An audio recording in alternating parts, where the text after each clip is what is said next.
With owner Donald Sterling banned from the league for life over those racist audio recordings that leaked last weekend, and the NBA trying to force the 80-year-old billionaire to sell the team, the league announced that it's appointing a new chief executive officer to oversee the Clippers' day-to-day operations. So 2 criminal defense attorneys joining us now for more. Joey Jackson is an HLN legal analyst. Danny Savalas is a CNN legal analyst. Good morning, gentlemen. So glad that you could get up early to be with us. Good morning.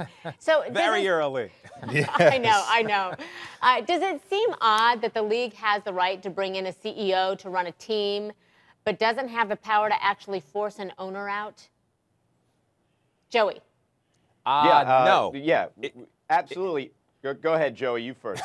That'll argue with you. It does not at all. Look, the reality is this, is that if you're going to force an owner out, of course, there needs to be due process, and that due process involves the Board of Governors, which is constitutes the owners of the different teams, the 29 other teams, to take a vote. We know that. We understand that. That's in the NBA's bylaws. It's in their constitution. But also, Christy, very important is there has to be a rudder at the beginning of the ship, right? There has to be someone who steers that. And so certainly I think that with the appointment of an executive who can now bring the team into the future, I think that's very important, and it's something that's going to be done throughout this process to ensure the long-term viability of the Clippers in the absence of Donald Sterling. Yeah, but Danny, there is, they're replacing the CEO, but there is a team president. Is he not qualified? Yeah, I respectfully disagree with the great Joey Jackson. This process in the NBA resembles nothing like due process. Silver, the NBA commissioner, is essentially the emperor. He has dictated the direction this is going, and the bylaws allow for him to do a lot of things. He has broad, plenary authority to do a lot of things before even these owners convene for a vote. And remember, the only thing they're convening to vote on is whether to oust Sterling from the league. The fine and the lifetime ban are essentially not reviewable. Look for, and I think I'm in the minority when I say this, look for the owners to potentially change their mind over the next couple days. They're all fiercely independent thinkers. They're titans of their respective industries. These people have their own opinions, and they may be concerned, as many have been, about being punished strictly for your thoughts, however detestable they are. Okay, so let me put this out there, Joey. Shelly Sterling, Donald's wife and the team's co-owner, supports this move to bring in a new CEO. And you wonder if Donald Sterling can fight it, but how much, I mean, that's some pretty big influence for this.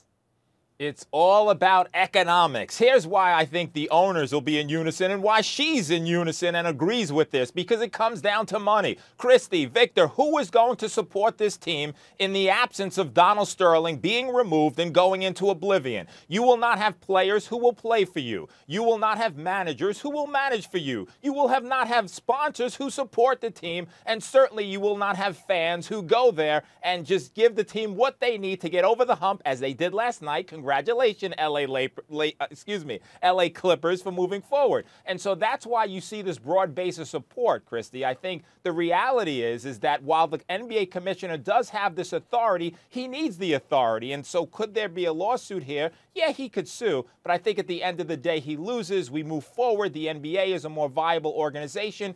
In his absence, everybody knows that, and that's why there's this broad support that you see that I believe will remain. Yeah, I wonder, though, if in a town, well, they have the Lakers who have been successful, but for LA Clippers fans who have been hungry for success for decades, if they pull off an NBA championship win, is that not the ultimate panacea? Mm-hmm. That'll be great. It's a great story, isn't it? I mean, it could happen. Danny, go ahead. Yeah, I mean, that would be a great emotional victory. But as a non-Clippers fan and more of a fan of the legal proceedings here, I think the most compelling thing is, yeah, I mean, players, as Joey says, could refuse to play. But how realistic is that? I think this creates, although I agree with a lot of what Joey says, at the same time, this creates a dangerous, dangerous precedent. What will the NBA have to do in terms of policing private thoughts going forward?